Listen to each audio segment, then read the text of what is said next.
KTV news కి స్వాగతం. Bulletin ముందుగా హెడ్లైన్స్ చూద్దాం. పార్టీ పీఏసీ సభ్యుడు శ్రీ షేక్ ఆసిఫ్ విలేకరుల సమావేశం తాడేపల్లిలోని పార్టీ కేంద్ర కార్యాలయంలో జరుగుతుంది.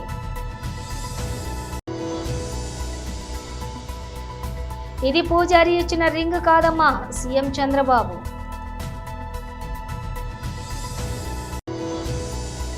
శాసనమండలి మీడియా పాయింట్ వద్ద మాట్లాడుతున్న బీఆర్ఎస్ ఎమ్మెల్సీలు.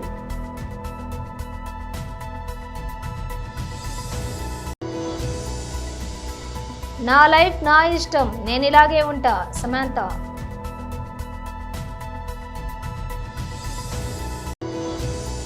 మత సామరస్యానికి ప్రతీక ఇఫ్తార్ విందు, మాజీ ఎమ్మెల్యే.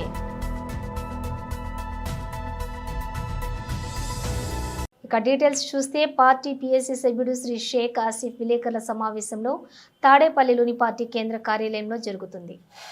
కాలం హక్కుల కోసం నేనేదో ఉపేక్షిస్తున్నాను, ముస్లింల హక్కుల కోసమే పోరాడుతున్నాను అని చెప్పడం చాలా బాధ కలుగుతుంది. కానీ ఈరోజు ముస్లిం సమాజం మొత్తం వ్యతిరేకిస్తున్న ఈ బిల్లుని చంద్రబాబు నాయుడు గారు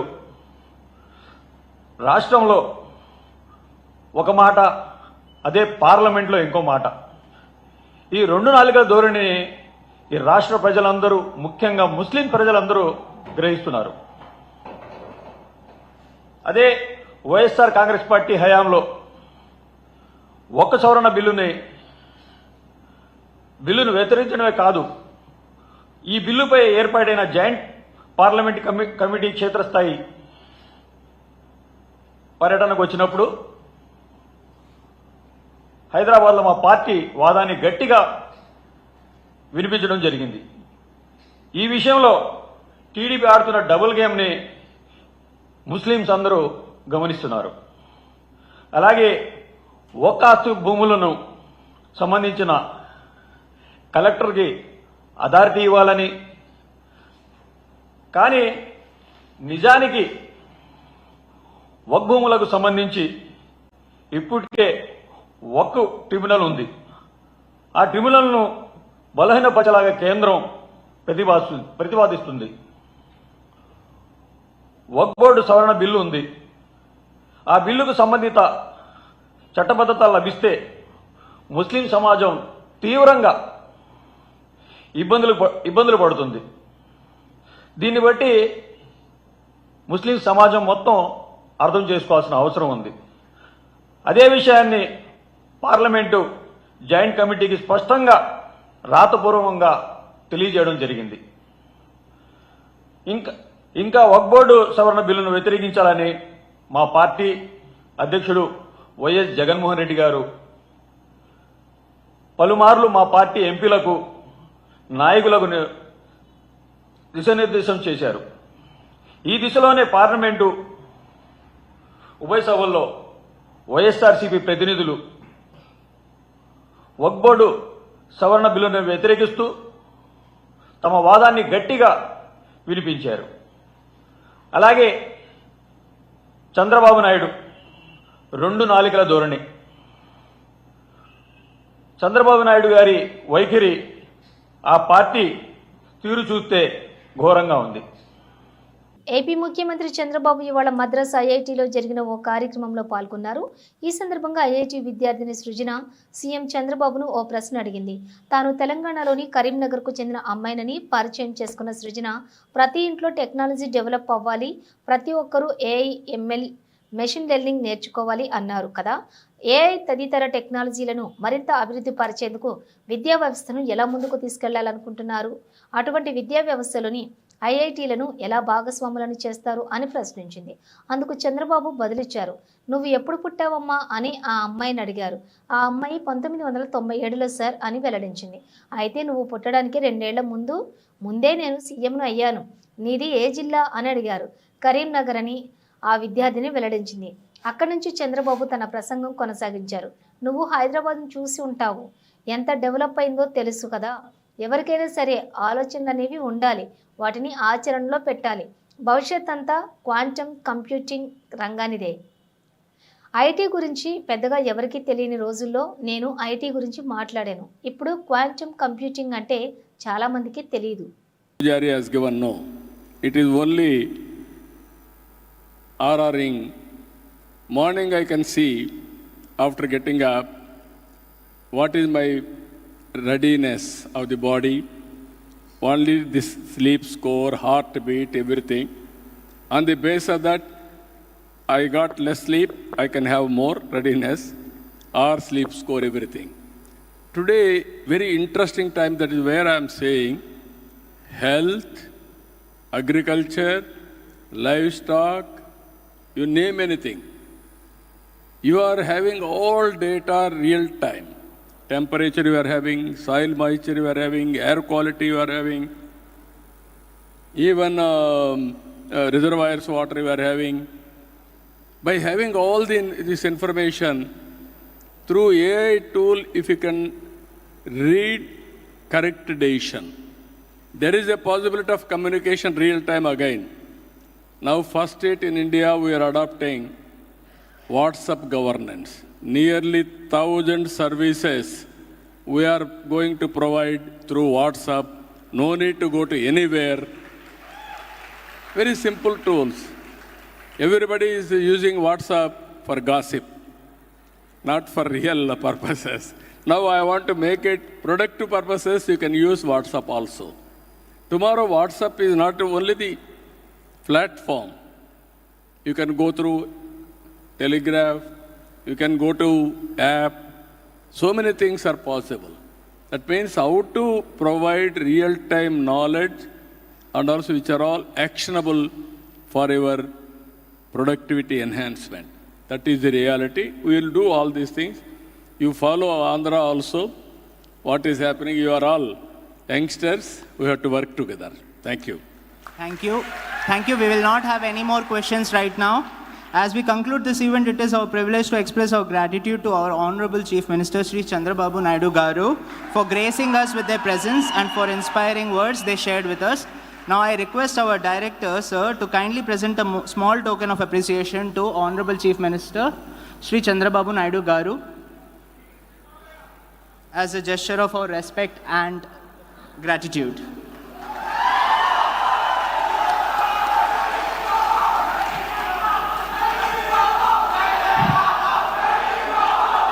I request audience to rise.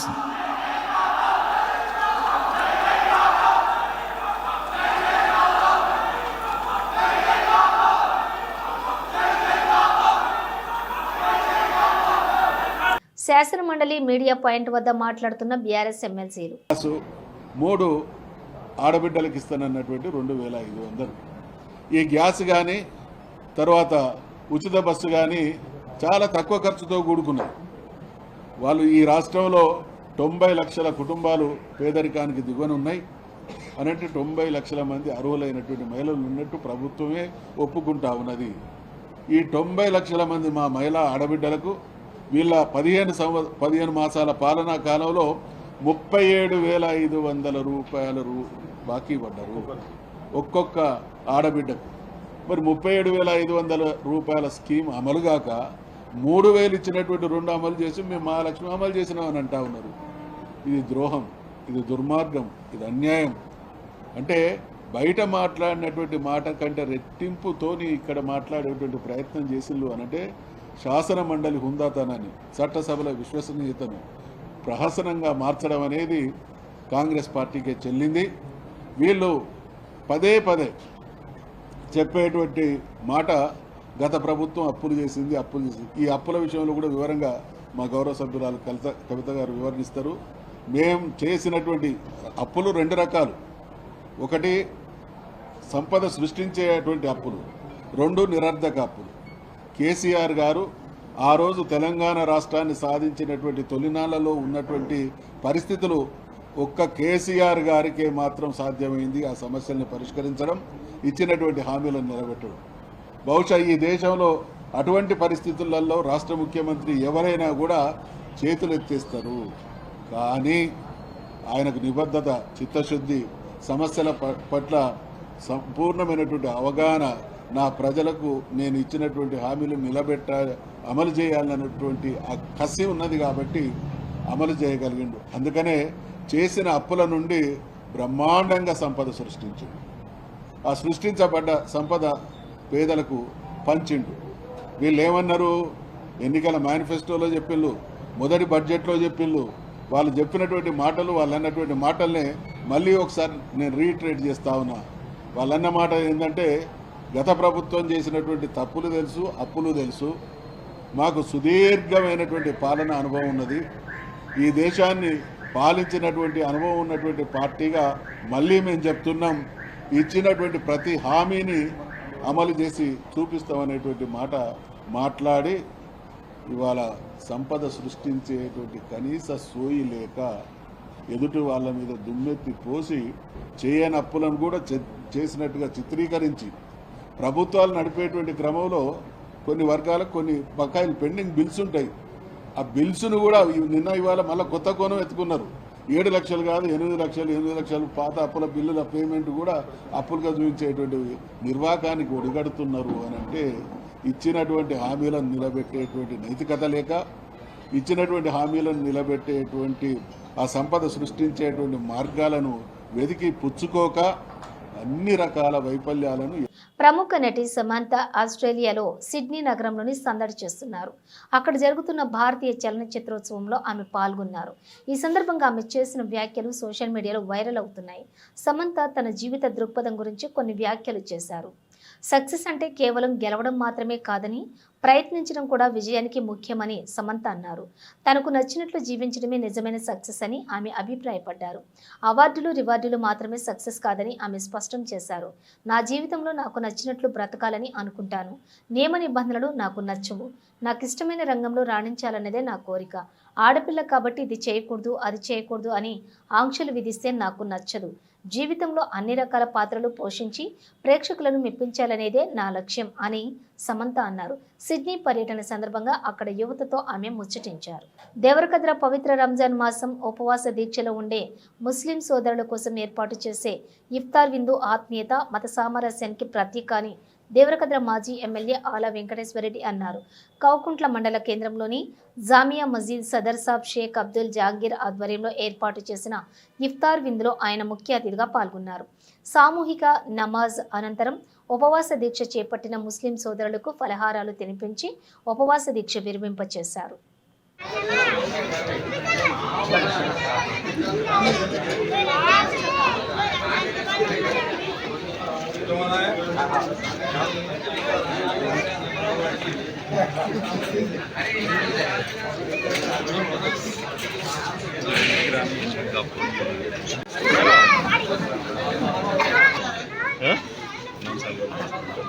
Okay ఇప్పుడు గ్రూప్ తీసుకోండి. Thanks sir. మీరు రాండి, ఇక్కడ ఎమ్మెల్యే సార్ పక్కకు రండి. Ready.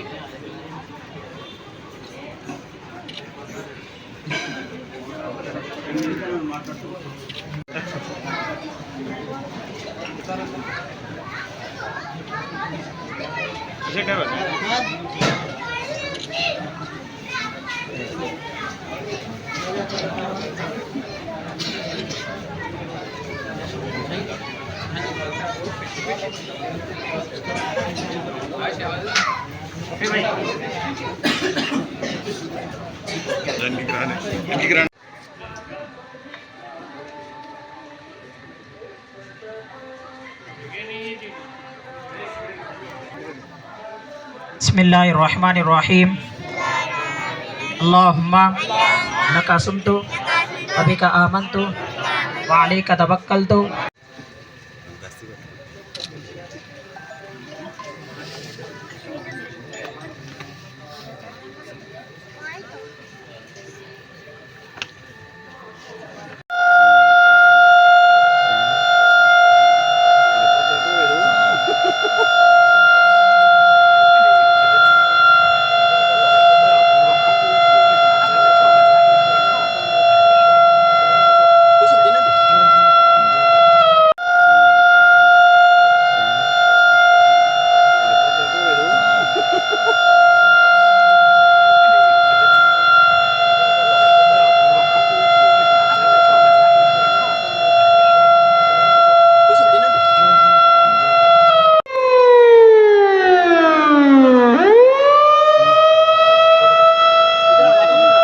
Ramagundam commissioner of police Amber Kishore Jha, Mancherial DCP A Bhaskar IPS ఉత్తర్వుల మేరకు Bellampalli ACP Ravikumar, Tandur circle inspector Kumaraswamy ఆదేశాలతోటి తాండూర్ పోలీస్ స్టేషన్ పరిధిలో గోపాల్ నగర్ గ్రామంలో నకిలీ పత్తి విత్తనాలపై పోలీస్ వ్యవసాయ శాఖ సంయుక్త ఆధ్వర్యంలో అక్కడి రైతులకు అవగాహన కల్పించడం జరిగింది.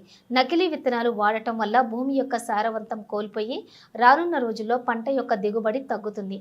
అదేవిధంగా పర్యావరణంపై కూడా ప్రభావం చూపే అవకాశం ఉంది. కౌలు రైతులు కూడా ఈ నకిలీ విత్తనాలను వాడటం వల్ల భూసారం దెబ్బతింటుందని, ఈ నకిలీ విత్తనాలు వాడటం వల్ల 2-3 క్వింటాళ్లు అధిక లాభం వస్తుందని ఆశపడితే పంట నష్టపోయిన తర్వాత కూడా మీకు ప్రభుత్వం నుండి ఎలాంటి నష్టపరిహారం వాటిల్లదు. నకిలీ పత్తి విత్తనాలు ఎట్టి పరిస్థితిలో వాడకూడదని, ఒకవేళ గుట్టు చప్పుడు కాకుండా దొంగచాటున వీటిని పంట పొలాల్లో విత్తనాలు నాటుతున్నారని సమాచారం అందిన వెంటనే అక్కడికి వచ్చి పట్టుకుని చట్టరీత్యా చర్యలు తీసుకోవడం జరుగుతుందని అన్నారు. వాడొద్దు అని వ్యవసాయ శాఖ అలాగే పోలీస్ డిపార్ట్మెంట్ సంయుక్తంగా మండల అగ్రికల్చరల్ ఆఫీసర్ అయిన సుష్మా గారు, వాళ్ళ టీం ఏఈఓ శంకర్ గారు, తర్వాత పోలీస్ డిపార్ట్మెంట్ తరఫున మాదారం ఎస్ఐ, నా తోటి మాదారం ఎస్ఐ, అలాగే భీమిని ఎస్ఐ విజయ్ కుమార్, తాండూర్ పోలీస్ ఆధ్వర్యంలో ఒక అవగాహన కార్యక్రమాన్ని చేపట్టడం గురించి ఈరోజు గోపాల్ నగర్ విలేజ్కి రావడం జరిగింది. ఇటు పోలీస్ శాఖ అయినా కూడా అలాగే వ్యవసాయ శాఖ అయినా మా అందరికీ మేము చేసేది ఏంటంటే ప్రజలకి సూచన, నకిలీ పత్తి విత్తనాలు వాడద్దు. దాని ద్వారా మీరు కూలీల ఖర్చు తగ్గుతుంది అనుకొని వాటిని వాడటం వల్ల రేపు పొద్దున భూమి సారం దెబ్బతింటుంది. మీకు వాడిన వాళ్ళకి అంటే విత్తనాలు వేసేటోళ్ళకి కానీ రేపు పత్తి మొక్కలకి ఏదైనా మందు కొట్టేటప్పుడు కానీ మీకు చర్మ వ్యాధులు, వాటి ద్వారా క్యాన్సర్ వచ్చే అవకాశం ఉంటుంది. కాబట్టి ఇప్పుడు మీరు ఏదో 1 క్వింటాలు 2 క్వింటాలు ఎక్కువ వస్తుంది, లేకపోతే కూలీల ఖర్చు తగ్గుతుందని మీరు వాటికి అవి అమ్మేట వాళ్ళ దగ్గరికి పోయి కొనుక్కొని రేపు ఆ విత్తనాలు వాడటం వల్ల రేపు పొద్దున భవిష్యత్తులో మీకు ఇబ్బందులు తలెత్తుతాయి. అవి ఇప్పుడు తెలియవు. ఆల్రెడీ అట్లా ఇంతకుముందు సంవత్సరాలు వాడిన వాళ్ళకి కొంతమందికి ఉన్న సిమ్టమ్స్ వచ్చినాయి. అలాగే మీరు ఏంటంటే కౌలు చేసేవాళ్ళు మా భూమి కాదు, ఓనర్ అంటే భూమి యజమానికి సారం దెబ్బతింటే ఏమవుతుందనే ఉద్దేశంతో మీరు కౌలు చేసేటోళ్ళు అట్లా చేస్తూ ఉంటారు. ఆ విధంగా చేయడం వల్ల నెక్స్ట్ ఒక 5-6 సంవత్సరాలకి ఆ భూసారం దెబ్బతింటుంది. నెక్స్ట్ వేరే పంటలు పండే పరిస్థితి ఉండదు. కాబట్టి ఎవరైనా సరే తిరువూరు ఎమ్మెల్యే కొలికపూడి శ్రీనివాసరావు వ్యవహారంపై టీడీపీ హైకమాండ్ మరోసారి సీరియస్ అయింది. గత కొంతకాలంగా ఆయన వ్యవహార శైలిపై ఫిర్యాదులు వస్తున్నాయి. ఆయన పార్టీ సూచనలను బేఖతరు చేస్తున్నారనే అసంతృప్తి పార్టీ అధిష్టానంలో నెలకొంది. ఈ నేపథ్యంలో గట్టి హెచ్చరిక జారీ చేసేందుకు సిద్ధమైనట్లు తెలుస్తోంది. పార్టీ ఎంపీ, జిల్లా అధ్యక్షులు, సమన్వయకర్తలతోటి కూడిన త్రిసభ్య కమిటీని వేసి కొలికపూడి ప్రాతినిధ్యం వహిస్తున్న తిరువూరు నియోజకవర్గంలో గత 10 నెలలుగా జరుగుతున్న పరిణామాలపై సమగ్ర నివేదిక ఇవ్వాలని ఆదేశించింది.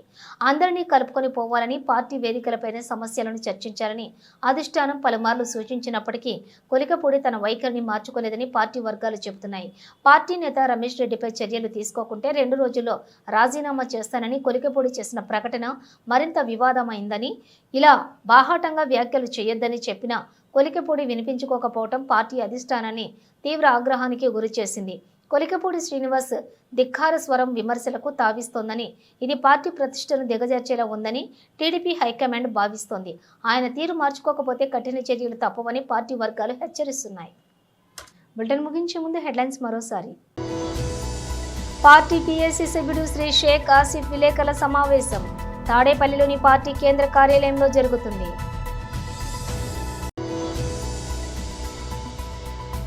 ఇది పూజారి ఇచ్చిన రింగ్ కాదమ్మా, సీఎం చంద్రబాబు.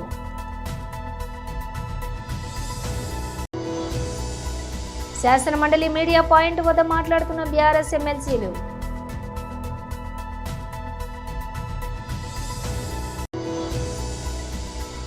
నా లైఫ్ నా ఇష్టం, నేను ఇలాగే ఉంటా, సమంత.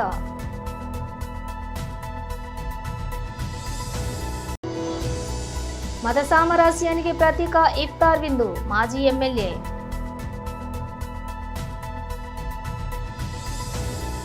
ఇవి బులెటిన్ విశేషాలు. మరో బులెటిన్తో మళ్ళీ కలుద్దాం.